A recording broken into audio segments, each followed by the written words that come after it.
Welcome to the Journos on PLZ Premium. I'm Peter Martin. Hugh McDonald, Andrew Smith and Alison McConnell are here with me in the studio. Thank you to so many of you for subscribing to PLZ Premium, and of course you can watch the Journos on PLZ Soccer's YouTube a little later on in the week, and you get the podcast released as well. So lots of great content coming up on Premium. We're giving away gifts and competitions with prizes there on offer, as well as some great content throughout the season. Hopefully you'll sign up for that, but there's lots to talk about, and this show I think is going to be dominated by one main topic, which is of course Celtic crashing out of the Champions League. Kairat Almaty, who's to blame for the performance?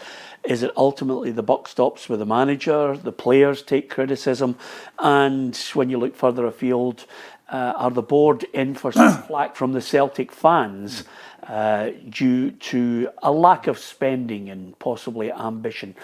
Some of the things we'll discuss, I think first and foremost, you've got to look, Hugh McDonald, at the performance overall. Couldn't score against a team over a long period of 3 hours, and then at penalties they go out to Kairat Almaty. Yep, dreadful result. Very poor performances over nearly 4 hours when you take in extra time and time added on. Only very glimpses of dominance in games, 10-minute spells. Almaty run out of steam towards the end of the game.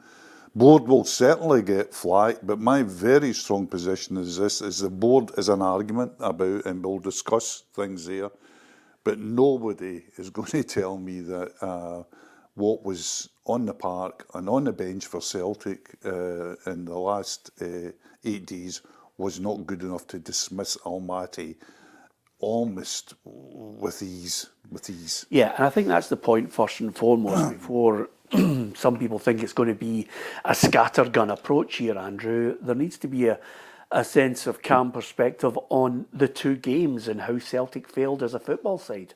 It was appalling. It was appalling, and I would cite it as the low point of Celtic's 63 years competing in Europe. That bad? That bad, because if you look at those two legs, I mean, the first leg looked like the 1970 World Cup final compared to the second leg. You thought it couldn't be any worse, and my God, it was. It was two of the most dreadful games of football imaginable. I've had more appealing trips to get a prostate checkup, than watching that last night. You put up a picture in my mind, Andrew. Put up a glove in your... Exactly. Really don't want to savour it, but I understand where you're coming from, because quite simply, it was turgid for long periods, Alison, in the game and in the other match at Celtic Park. And I'm listening to various players come out of it and say, we were just off it, we weren't at it in the first game. And then the second game, we just weren't able to impose ourselves. And I'm thinking to myself, wait a minute.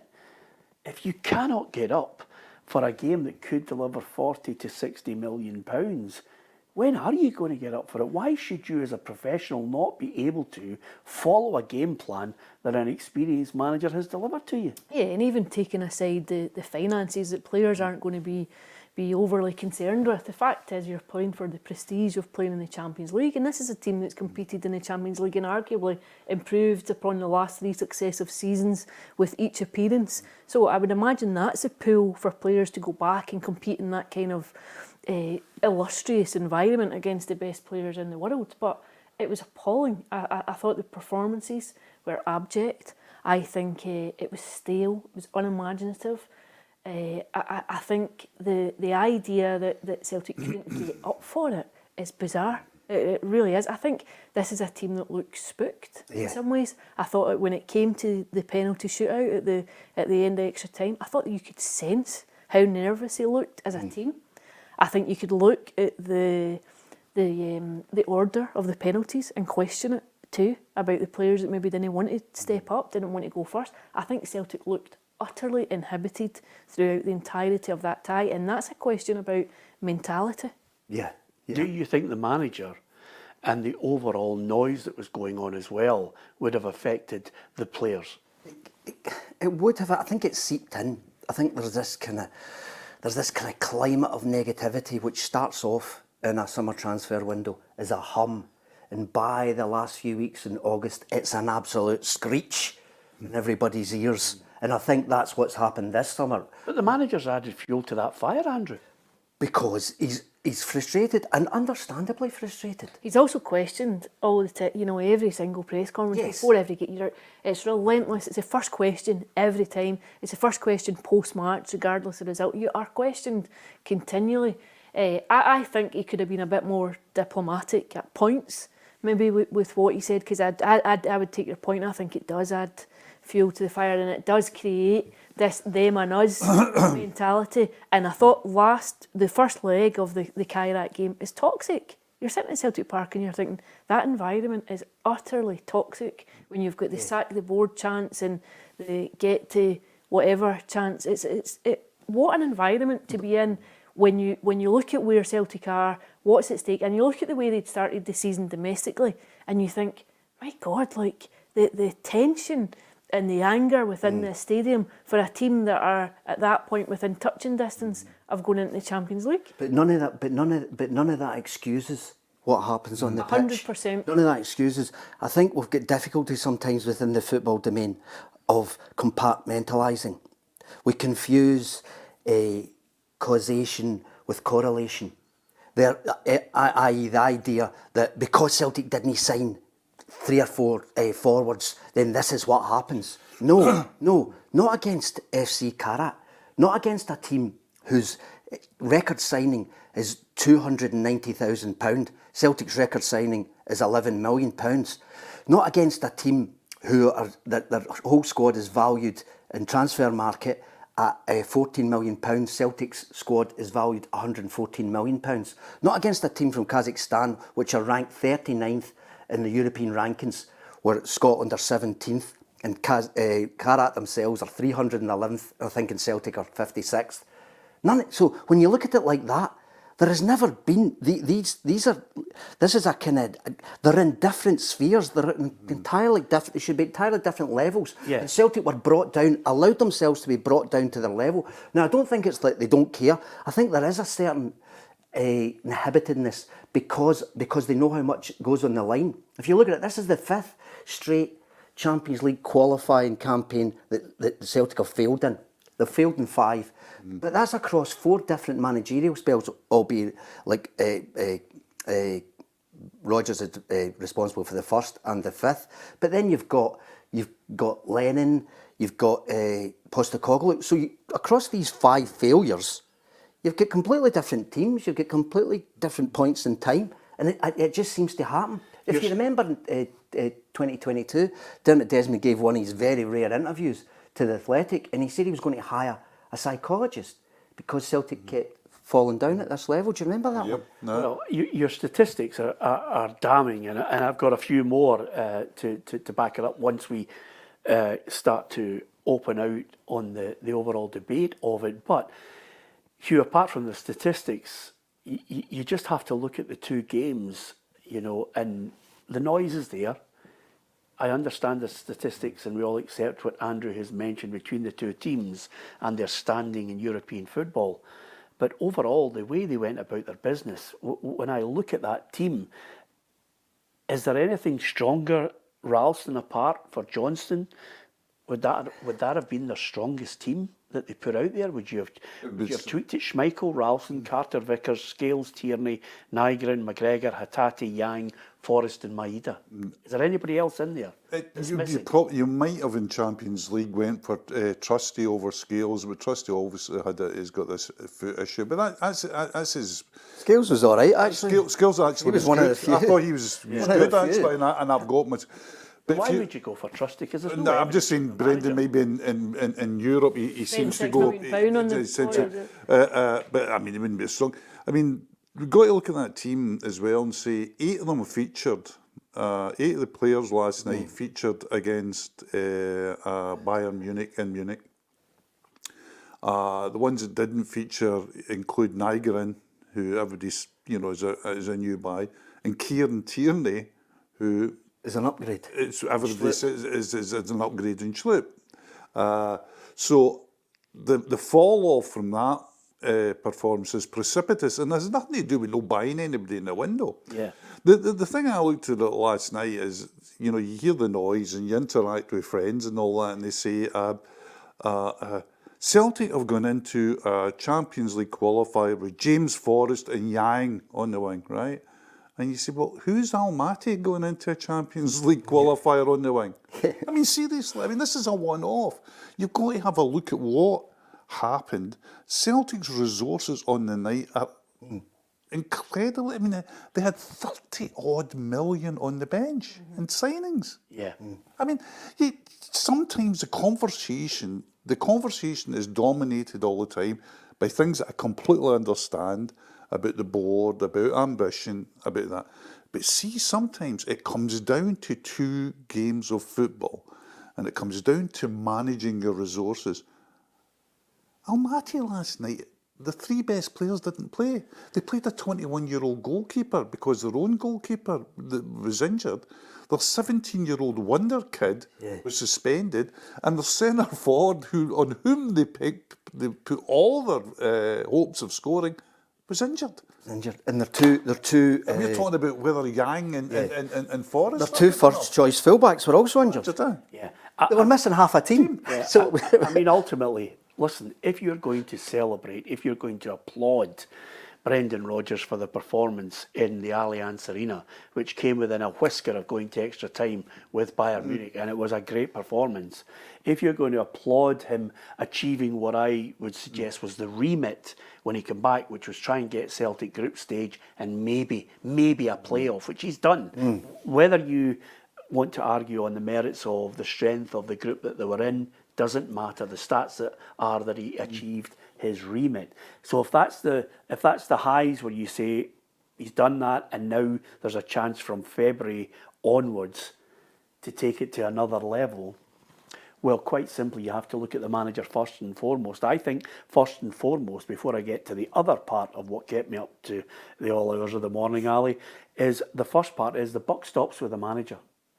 And he should be criticised because he's failed in what, for me, is his final year. Well, his own comment before the game was that there are no excuses. There can be no excuses. So I think it does. I think the manager has to take criticism for the performance across both legs. I think it was utterly insipid. I thought the football felt staid. Yeah. I just thought there was so little energy within the game, and people will point to last night and a poor pitch and the long journey and the heat and the humidity and the altitude. The bottom line is, for a team of Celtic's resources, it should have been out of sight at Celtic Park. They should have gone out in the first leg and taken care of all of that. Actually, they should have negated all of the complexities of the return leg. But that performance, and you could see it within the opening 5 minutes of last night's game, it was just a mirror of what had happened at Celtic Park last Wednesday night. It was poor. I think there was no energy to the team. There was no verve about anyone. The tempo, the intensity, all gone. It's a long time since I've seen a pair of such soulless performances from Celtic. It was absolutely soulless. I mean, I know that there's a bit of spin coming, okay?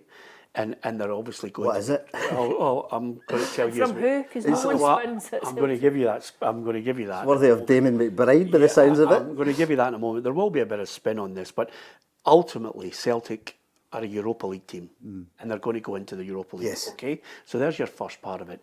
But I feel as if this is Groundhog Day again with Brendan Rodgers, because I think everybody is now of the opinion that he's going to leave at the end of the season. He's going to have to somehow galvanise the team for the game at Ibrox against Rangers on Sunday. But then he's going to have to then get to a situation where he tries to convince the board to give him a certain calibre to run further into Europa League and then finish off the season with the silverware that maybe gives him a sense of exit plan without the furore that happened the last time. But I have to say, see the night we were there, Alison, I can't remember if you were there, when he came back, when he was announced to the media when he met us, I actually thought that night he would be leaving this summer.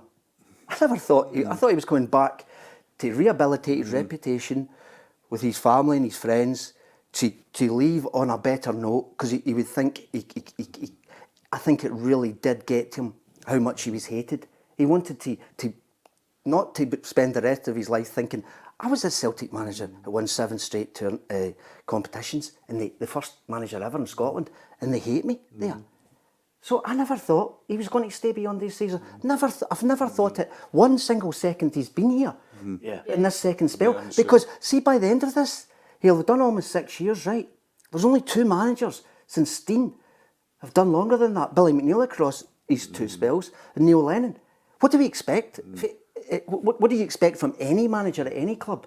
6 years, it doesn't matter if it comes in 2 different stints, is a long period of time. Okay, that's your opinion on whether you didn't expect him to stay, and some might differ, and some might Not for the first day. No, I accept that, and everybody accepts your opinion on your perception of you thought he was going to leave, and I'm not saying you're wrong. Other people will look at it and say, well, circumstances and the way life unfolds and the way maybe events unfold, that it might have been a situation where, let's just say, for example, the board suddenly gave him early access to players that he wanted. I think that's such a myth. Hold on a minute. Before the two of you jump all over me. Let's just say that you have to take into consideration that events can take a switch here and there. There are some people that may well have thought that Brendan, there was the potential for him to, yes, get that feeling of you're no longer, you've got the support back, you've got the love back from them for domestic dominance and the Bayern Munich, and then you've taken it on again. And there might have been a clamour from some quarters to say to Dermot and the board, see if you can convince him to go again. There are some people that don't share Andrew's point of view. No, but you're presenting a different point of view now. Of course there would be people who would say, go again, and can you sign an extension, Brendan? But I never thought that was in his thinking. That's all I'm saying. That's what I'm saying. That's your perception of what you thought was in his thinking. But there's two different elements of what there. But there's two different viewpoints on it, Hugh. You can't say definitively that Andrew's right. He's just I'm not. Point of view. I think the alarm bells always came from me when Brendan was talking about, and I've said it on this programme when he was, Brendan said, well, I want to build something here. And I said, well, he's not going to build anything here because the bottom line of this club is to sell. Mm-hmm. It's not like at Manchester City or Arsenal or Liverpool or wherever else where you don't have to sell. Every season you have to sell probably your best player. In actual fact, it's it's never, part of your recruiting strategy is very much part of the fact that and you're telling people, come here, we'll sell your English Premier League. And I thought, does he actually believe that he could? I mean, there is a case to be made that over the years, and this will sound amazing to people, but there was certainly a Champions League 8 team in Celtic over the years. If they had kept everybody, if they had, if you had Boric in goals and Nakamura, McGeady, you had Van Dijk, you had, Ledley. I mean, if you go, you would have a very good Premier League team there. Yeah. I mean, because they've sold them on Christie, etc., Dembele, Edward, I know. Kuhn. I mean, if you... Every club could make that case. Exactly. Jota, yeah. But every club can make that case. But every club can't make the case because they sell. And that's the model. Yes. I once said to him, and he agreed with it, I said, you've got an 18-month half-life at Celtic for any team. Because within 18 months it breaks up. No, I said, so you have to do it. Younger. I think we all accept You're that. taking one out and starting. Yeah. But the difference now is, from Andrew's perception to the point that you've made, to the reality of where I see it, is quite simply that we're back in Groundhog Day with him. He again has gone back to, and he went for it early in the start of the season, and he actually was mentioning it to the tail end of last season. This thinly veiled read between the lines what I'm saying here. And Started in January. Every press conference was suddenly, a dig that you had to dig for, or you could see it in between what he was saying.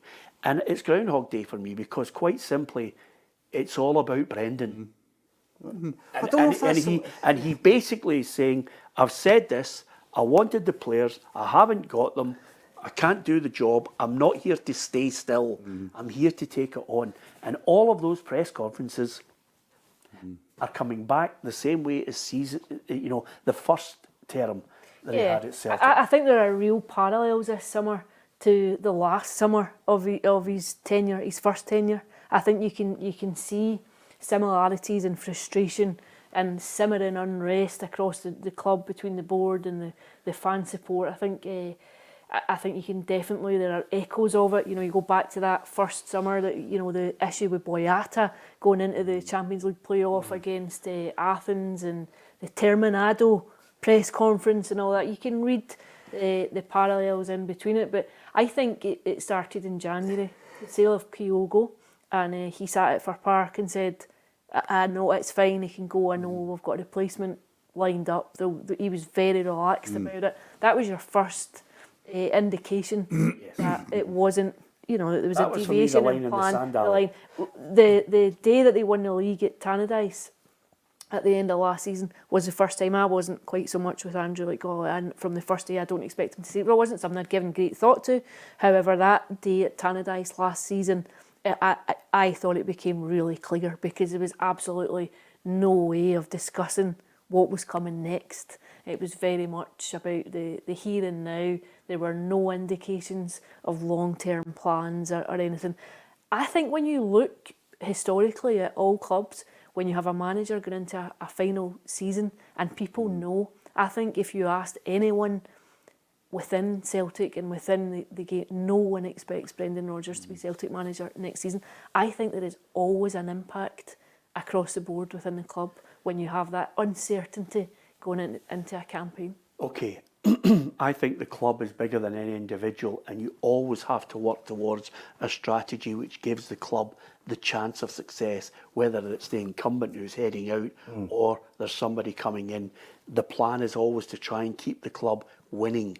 So the club is bigger than the individual. Now we move on to what I would suggest to you is, okay, let's look at the other problems that run a little deeper, and where the angst and anger and abuse, I am almost certain, is going to come towards a group of people because of what they've just witnessed against Kairat Almaty. And here's my take on it, which you can embrace, dissect and discuss. Demolish. Absolutely. Because, Sorry. No, because that's the joy of this programme, is I've been well battered by you three before. But I would say to each and every Celtic fan right now, after the Kairat Almaty debacle and what has gone before, that I would resist being abusive and calling individuals out, Peter Lawwell, Michael Nicholson, Dermot Desmond, and being abusive and at times, I think, out of order in their condemnation of them. I would suggest that each and every Celtic fan should take a wee step back and actually celebrate Dermot Desmond in his time as majority shareholder, and celebrate the job that Peter Lawwell has done, and actually look at the bigger picture and say, since 2003, 2004, they have turned a club which had net losses into a club that has a very, very healthy bank balance. And I looked at it all, and as I was putting the whole thing together, I was looking at it and said, well, Dermot Desmond is worth $2.2 billion US. He's the 10th richest person in Ireland. And as an owner for Celtic, he has steered them to a really dominant position in Scotland. And he's done it with what essentially was an accountant who's come in and been chief executive and has an immense amount of power in Peter Lawwell. And he's guided the club through choppy waters, and they've turned it into a financially sound club. And I looked at all the figures, and from 2003 onwards to 2024, it's now got 77.2 million in the bank. And you can tweak it right, left and centre with regards to what they've spent, what they've given managers. So I would say to the Celtic fans, celebrate them. The caveat I would put to that is, I think now is a time to celebrate them, say thank you, and look towards a new approach to Celtic. I think there needs to be a fresh approach. There needs to be a clear out of certain individuals, and there needs to be a clear out of a thought process. I am not advocating spending millions on players. There needs to be a change in the way they recruit people. There needs to be even maybe somewhere out there a Jamestown analytics thought process to it. But I think they need to thank Peter Lawwell, thank Dermot Desmond for what has gone before since 2003 onwards, but look towards either a new owner or a new board with a fresh approach. I think that's what the Celtic fans should do.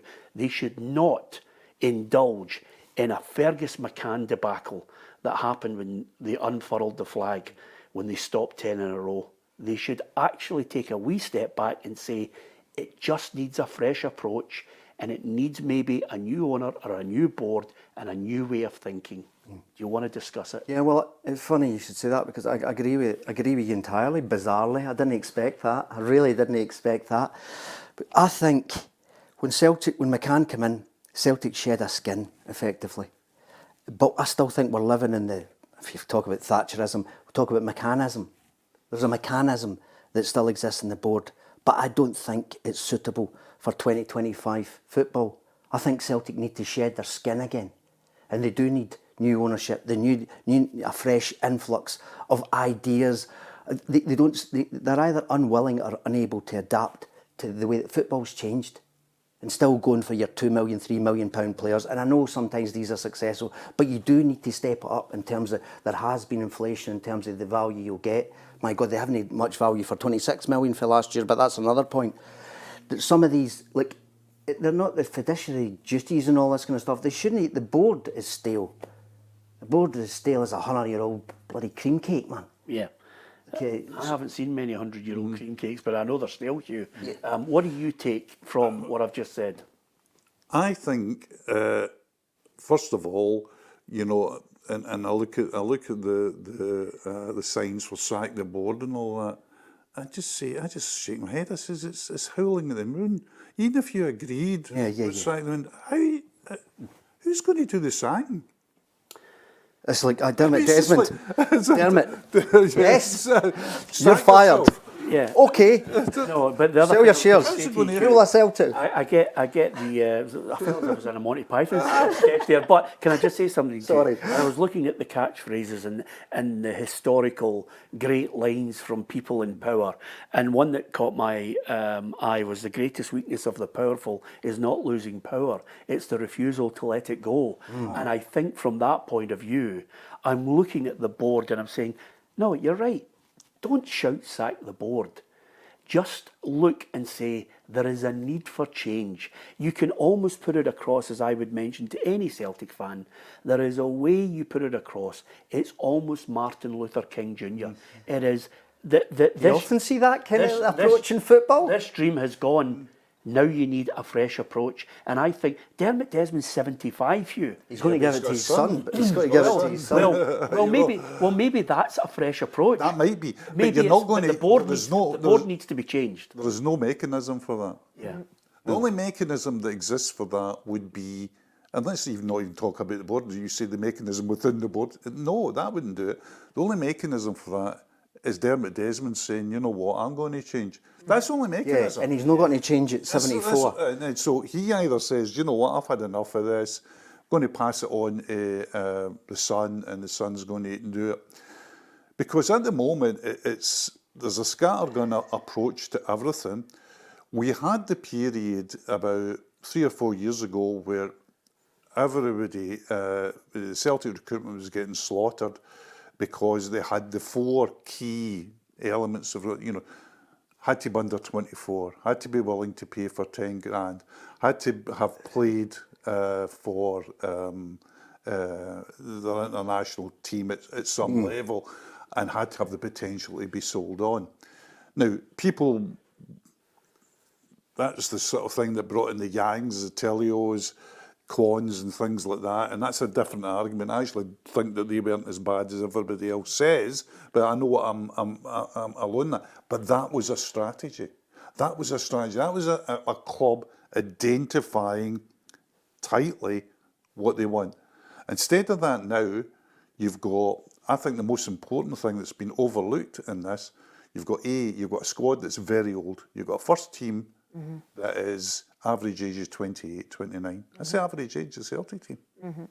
The average age of Celtic team, whose basis should be bringing in young players and sell them to the English Premier League. I would need to dispute that, actually. No,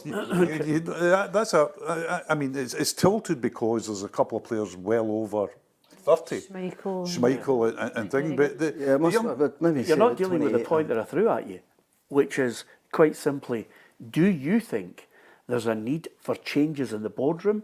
Do you think there's a need for a fresh approach? It doesn't matter if You don't think it'll happen? It doesn't matter if everybody in the world, we took a census and everybody in the world said, everybody from China to quarantine said, Kazakstan said, there's needs for the Celtics, and one guy said there isn't. Yeah, this is the problem. This is the problem. He's got There's no mechanism. Let's go live to Kim Jong-un to give us his thoughts on it. But the point is, Rocket Man. What's coming up shortly, Hugh? Right? Some people have suggested, listen, by the time they get to Ibrox, if Celtic beat Rangers, that'll dilute the anger. No. But I don't think so. I think there are groups of people who are going to be vitriolic, and I don't think that's the way ahead. Aye, but I don't think you can mitigate against that. Oh no, like this. They're football fans. They're emotional. I mean, I just look at it, and I don't get too involved in this, but I say to myself, well, you've got to look at one side of this, and people of a certain age, I'm 70, will look at this. When I was a kid, Celtic, I think it was 1965, had won 2 titles since the Second World War, right? So now we've got a dominance which, in the whole history, it's unhealthy. But it's complete. It's complete. It's complete. Yeah. And so you've got. I don't think. I was looking at social media, and I know it's not an indicator last night, but one thing I noticed last night was a tilt, in my view, away from the board at times, or even towards the team and the manager. I thought I noticed that last night too. That's the first that That's the first time I've ever saw. Wait a minute. When do we have a conversation about Brendan Rodgers? When do we have a conversation about Callum McGregor? And I go back to this thing about if you're Celtic, Brendan Rodgers in 2025 has faced, I would say, 4 big games against inferior opposition. Inferior opposition, and he's lost them all. Yeah, they have. 2025 have lost 2 games against Rangers, Aberdeen, and I know they didn't lose this game, but they lost the tie. So they placed 4 games with Rangers supporters will tell you with superior Celtic and superior resources, and have lost 4 times. Now, that's something that has to be looked at as well. Yes, and that brings me nicely to the next point, Ali, which this has got many layers to. And that is quite simply that while I think they need a fresh approach, and I think they need changes at boardroom level, and also I accept Hugh's point that people with power will not be giving it up anytime soon. But I also think they need, in that change of approach, to look at the recruitment process. And that is one of the big changes. The recruitment process is a big one that needs to change. I think you could definitely have a more modern structure to your approach. Now, you mentioned Jamestown Analytics. Lots of clubs use similar kind of profiling for players. I think it's a common sense way forward for me. I think it can streamline exactly what you're looking for and what ticks boxes for you. Do you think the manager signs the player, or do you think the process brings the players in and said, you're the coach, just coach them? What do you think? I think that's a big question. Yeah. I think that is a huge question, and I think it's also where you have scope for problems. I think when you use a system like that, it's where who has final say is always going to be. It could be your problem area. Who gets the final say if the manager doesn't want them? By and large, but the way that football is moving, it isn't going to be managers or coaches who sign players. It will be the board who'll say, these are the players you want. Now, you've seen it. You've seen it at Liverpool. You've seen it at other big clubs. This is how it works. We've identified this player. This is who you have. That's a way that it is moving towards. I think many of the frustrations this summer with Celtic and the board come down to recruitment, or certainly there's a superficial element to we are irked at the lack of foresight, the lack of planning, the perennial leave it to the last few days of the window, the low balling for players. Accusations that you hear repeatedly through the transfer window. I think having a better approach to recruitment might dissipate some of that. Now, you saw it at bits with Ange Postecoglou bringing in players early, doing a bit of business early, and everyone seemed to buy into it. That January window that he had in his first season would stand out, you know, bringing in Hatate and... Yeah, but it was all players who were in their close seasons. All players you know, close it was seasons just, and it was, bringing they them were in. low hanging It all fruit. worked. Yeah. In a lot of ways. For me, I think the problem between the board and the Celtic fans actually goes way deeper.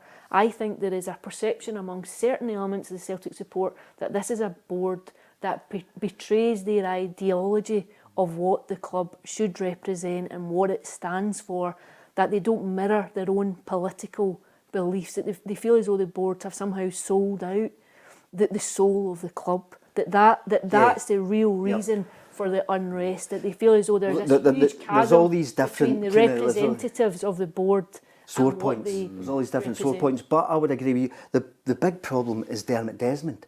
Dermot Desmond, I mean... And who's also... See, for me... What we hear, I mean, Dermot Desmond, he acts like a de facto director of football, right? He trumps everybody. This is... He'll bring, like, I think we should sign Johnny Kenny. So they signed Johnny Kenny. Apparently, Luke McCown was his signing.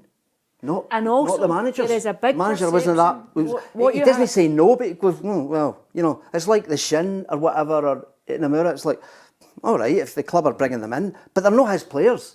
But it's not that he says, I don't want this guy, and they bring him in and top him. It's a bit more nuanced than that. Also, though, what you have, and you have seen it over this summer, you have a public perception that Peter Lawwell is still pulling strings and hugely influential, that you have this pantomime villain of Peter Lawwell saying, no, no, no. To me, everything that I hear is the opposite, that it's Dermot that it stops with. That it's Dermot that's saying, I'm not... It's Dermot's court. Dermot's the emperor, and they all exist in his court. I don't think we disagree on that point when you're looking from the fallout from not qualifying for a Champions League.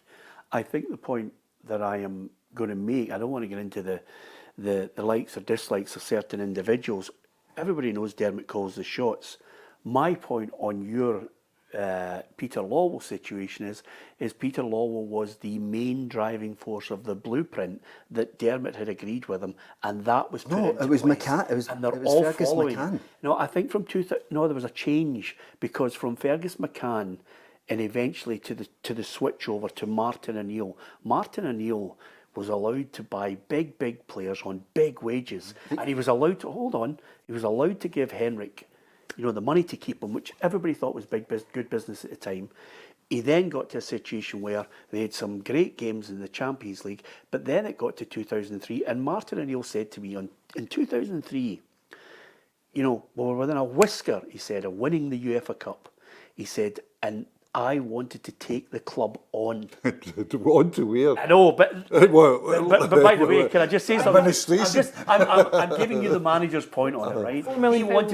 He wanted to take it, and I've got all the figures here. Yeah. I've looked at all the figures on it. In 2003, I think there were 17.78 million in debt. Right? Okay. Now, stick with me on this, right? So, Peter comes in 2003, 2004. There is a sea change. There is a sea change. Now, whether you think the skin is still Fergus McCann is irrelevant, there's a plan in place with Dermot Desmond where they say, right, the Bobo Baldys have to go, the big wages have to go, the players have to go, Sutton will go out. You know, eventually some of these players that have given them great European nights are going to go. There was a sea change. Gordon Strachan came in and had to try and get them into the group stages with half that budget. And did so. Twice. Neil Lennon as well. They had 3 group stage qualifications out of all of it. Right, all the way through. I've looked at all the stats on their qualification. My point is this. There was a sea change where Peter Lawwell and Dermot Desmond dictated it, Peter Lawwell put it in place. That blueprint is still in place. I'm just saying that Celtic need to look at a fresh approach, and when we're looking at the Celtic recruitment process, if Brendan is not buying all the players, which I don't believe for a minute. In his first stint and in his second stint, he said, let's go out and get Telio. I think he has looked at it and said to himself, well, I'll take them and I'll fill them in the squad. My God, he had a boy called Inamura that he brought in the other week there, and he slaughtered them before he kicked a ball. I know. And then he was Do you know what I okay. mean? No, So, you know, give me peace. The point is they need to change it, because there's no way Brendan Rodgers turned around and said, well, actually, I need 2 or 3 quality players, but I'll sanction all these 1.2 millions beforehand. If you're a manager worth your salt, you say, listen, I've got the nucleus of a squad from Bayern Munich that night. Can you try and give me my A-band 1 and A-band 2 players a go to get them in early? Just try that first before you start filling me with the 1.2s and the projects. But you're talking about this sea change. No, it was a return to mechanism. It was a return to mechanism. I mean, that interview that I talked about in 2022, Dermot Desmond gave, he said he believed in Macabre economics. If I take in £20 and I spend 19, happy days. If I take in £19 and spend 20, problems. Yeah. That's the way that he operates Celtic. That's the way Fergus wanted to operate Celtic. They deviated from that. Martin kind of seduced them to kind of deviate from that. And what happened? Celtic had the 6th highest wage bill in British football. If they now had the 6th highest wage bill in British football, they would be in administration. But with all due respect, Andrew, let's not forget the history of it. Martin comes in at a time when most of the journalistic fraternity, sorority, all turned around and said, it's going to take 5 years for Celtic to get near Rangers. This was a Rangers with Dick Advocaat and top drawer players. Newman, Van Bronckhorst is in there, George Alberts is in there. So basically, Martin, while maybe his powers of seduction are there, has also got a board here saying, listen, Celtic need to bridge the gap here. Do you need to back him? And he's saying this and this will give me a chance to get at them. Yeah. Nobody in their wildest dreams at Celtic thought year 1, 6-2 at Celtic Park, and off they popped to the treble. Nobody thought with that. 9 of the players who'd lost 4-0 to Rangers in the March. Exactly. It was the same team. It was the same players. So when he does that, suddenly they think, give him 6 million, get Lennon in December. But do you know how much they regretted? Because the wage bill went up 46% in the space of Martin O'Neill's first 13 months. That, but what Peter with Dermot will have said is, listen, rein it in. And they've successfully, as a group, as a board, and by the way, when you look at it over the period, I mean, they've had some really, really good people, accountants and bankers in there. I mean, I really, really like Brian Quinn as a person. I thought he was a really, really nice man. They have had a board who've gone about their business, and actually, if you look at that graph, and the graph's in here, that graph has just gone up to 77 million. So that's the problem. You know, it reminds me a bit of the financial crash. Remember when your interest rate was pegged to, like your mortgage rate was pegged to the interest rate, it was above 1 or below 1. And then, remember when they brought down the interest rates to nothing because of the crash, then they said, we're not bringing it down, we can't bring down your... So they broke that link. Celtic have broke that link. 10 years ago, Peter Lawwell said, we spend everything we earn in the transfer market. That's not true anymore. They're about 100 million out. They're about 100 million out in terms of the last 10 years. 87 million out or something. So they've actually got so fixated on their own orthodoxy. That's why you need new ideas. That's why you need a fresh input. But I think he's also been able to, and I'm not loath to use the word pedal for what Peter's putting across, I think they've also bought into the narrative, which is, we can't compete. Well, there are other clubs with less budgets who've had good, successful runs in Europe. Yeah, I think compete with yourself.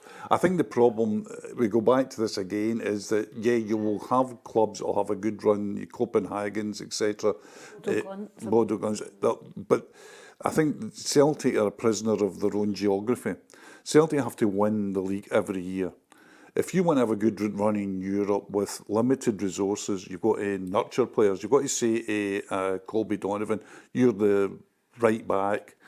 Jude Bonner, you'll play left side of midfield. whatever. Dane Murray. You're our centre half. And They then, should- Dane and Murray then you should- lose the should do league that. this year. I know. And then next year, suddenly these guys are, and you got to the last 16 with this young team. And then it's dismantled, of course.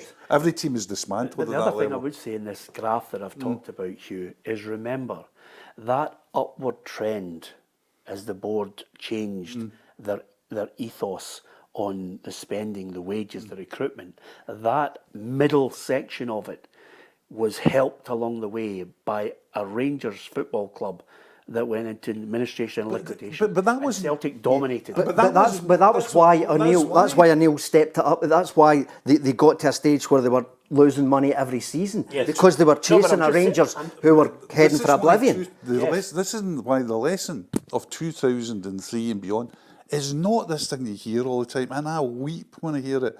If only we had pushed on. I know. You see, if you had pushed on, you would have been Rangers. Yes. You would have been No. in financial meltdown. No, but can I- They had to sit. Wait a minute, you're talking about Brian Quinn, and there was a meeting in Donetsk where they would put out Champions League, where they sat down and they looked at the figures, and they said, "This is one of the greatest seasons in modern times for us. We have Hartson, Lennon, Larson, Sutton, Petrov, Malby, all this. yeah. We have just went to a Europa League final. Not only did we go to the Europa League final, but we got games in the highest television revenue. We get games against German clubs. yeah. We get games against English clubs. We get games against Spanish clubs. This was the perfect season. And we lost, what, £17 million? Well, No, that was what they were in debt at the bank. I think it was, listen, it was listen, 4 or we 5. lost money. yeah, Five. listen to this. Of that graph that I'm telling you about, they were able to put an upward trend on it when Rangers were in another division. So they were able to dominate and accelerate the process of saying, listen, you don't need to spend this because they're not here. That helped along the way. And because there was 20,000 fewer Celtic supporters there at their own games. And the graph still went up, and they then started to post profits of cash in the bank all the way through.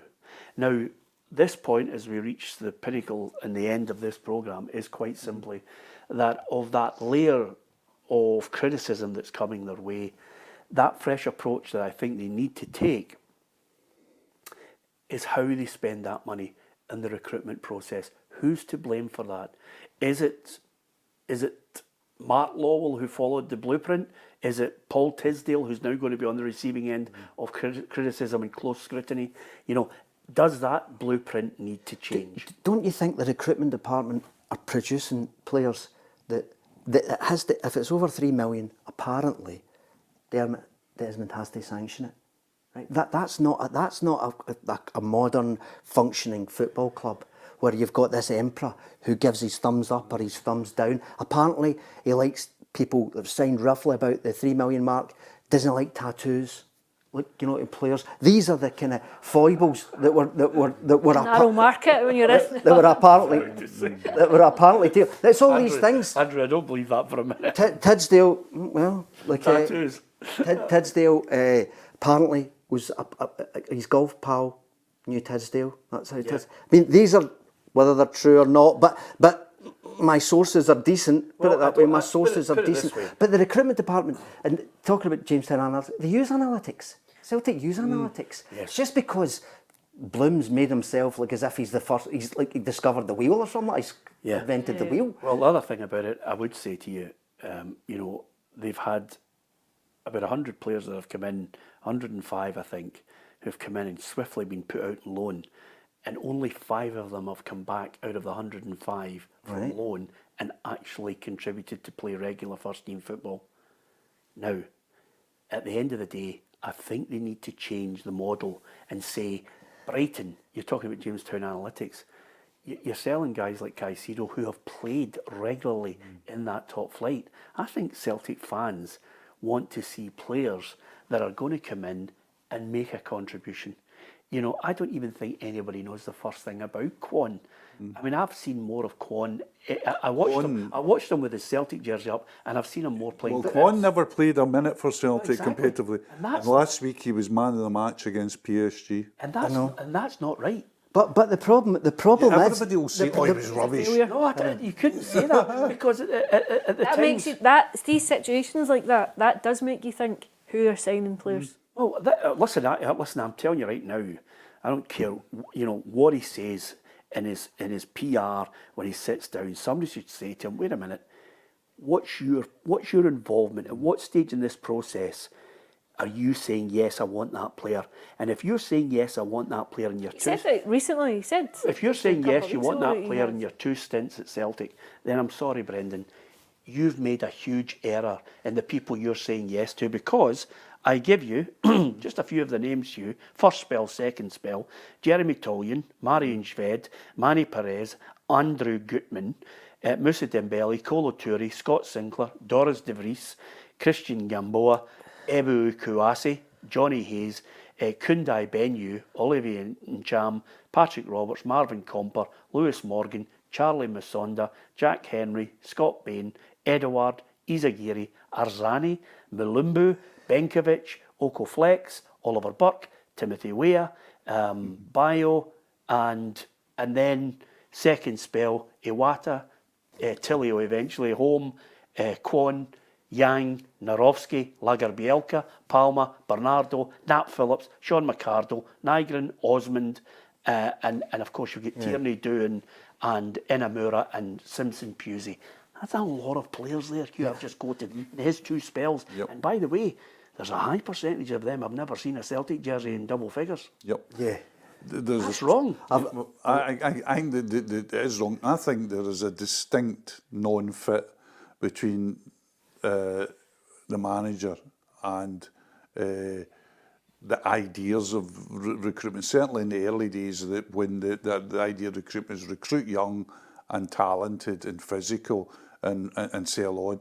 If you look at that list, it comes as a light every now and again as the ones that you say, "Oh, the manager would have looked at him." It'd be like goes ping, ping. It's like playing some kind of computer game. Ping. That's what I was doing as I was reading that list. It's ping. That's when it's ping.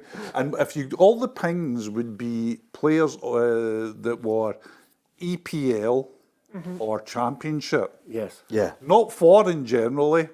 And if they were foreign, they were coming from the EPL or Championship. That's what Brendan buys. I mean, Match of the day scouting. Aye, for good or ill. I mean, because some of it has really worked as well. I mean, Sinclair ITV4 if it's a championship. Sinclair, for example, was a smashing buy, a great buy for Celtic. So, and Dembele, I know there's a lot of people, there's a lot of arguments about who identified. Well, Celtic were trying to get him in the January. They were trying to get him. But there's been good ones, but there's no. What you had to have, I mean, if you look back, I was writing something about Gordon Strachan the other day, so I had to do a bit of research into Gordon Strachan. Gordon Strachan, the Celtic manager, came under a lot of criticism, not least from me, I must add. You know, I was amongst it. And when you look back now, you say to yourself, well, there was a manager that bought into what the board wanted. He sat down and he never complained. He sat down, and I always say he went from Chris Sutton to Chris Killen, right? Yes. That was his span.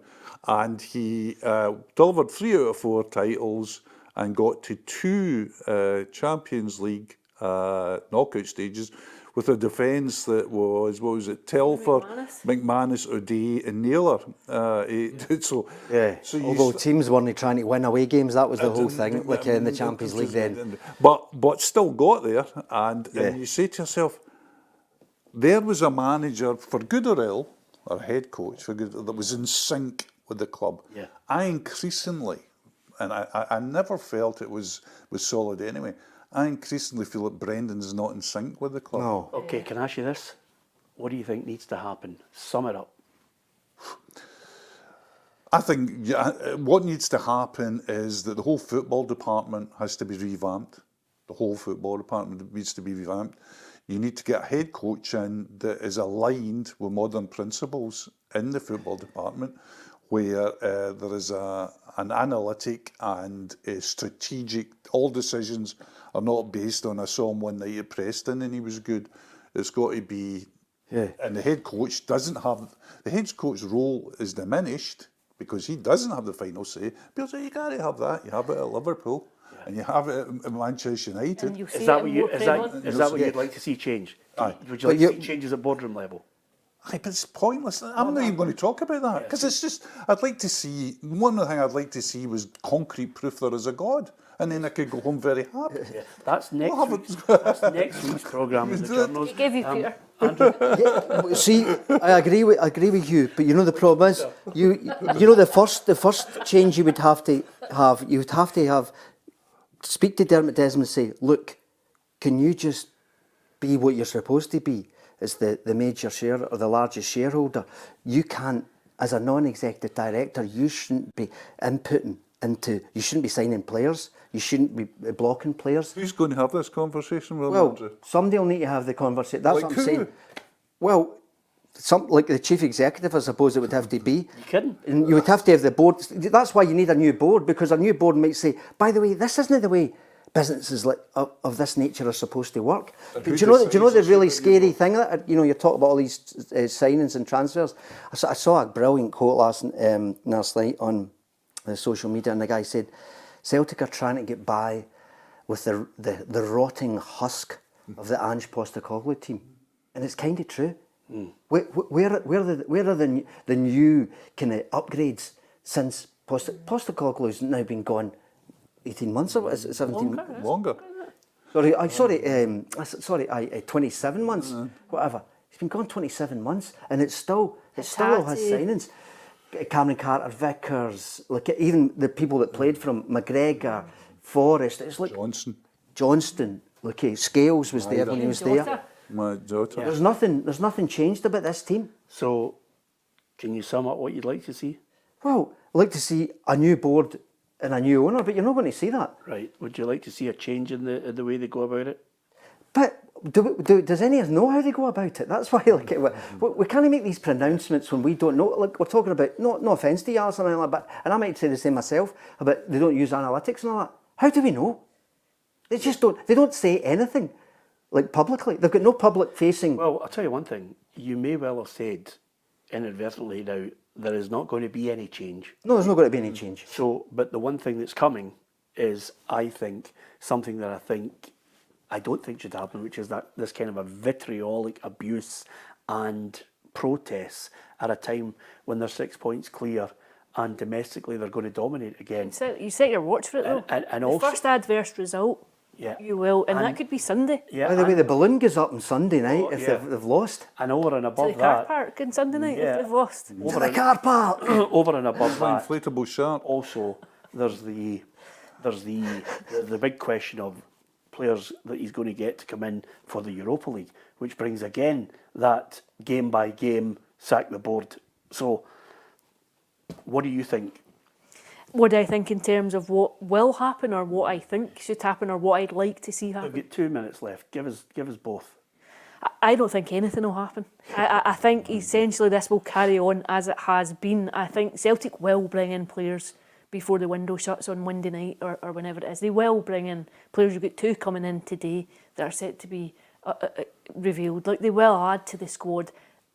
I think the strategy of the approach to transfers has to change. Will it change? I don't think so. Okay. I said to you to try and elongate that out to 2 minutes, but you've summed it up in 25 seconds. You should ask me. Yeah, exactly. The thing is, I didn't want to finish the show with you shouting at me, so I thought I'd go for a softer. You'll get one of those visors with me, like I thought I'd go for a softer approach. flecking on you. You know what I mean? Well, I preferred the COVID years when there was a big solid triple glass between us. No, I'm only winding you up. Listen, it's been a great show to debate because it's not a simple answer.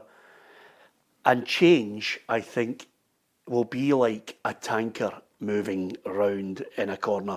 If at all. If We've been speaking to the Murray Park well, maintenance manager. this is what it's like. This is, whether it's Celtic or Rangers, second is nowhere. But if you're out in front as well and you're disgruntled by what's happening, that change will not happen. And it might be, as Hugh mentioned at one point. Power is taken, power is never given. Well, the power could be passed on.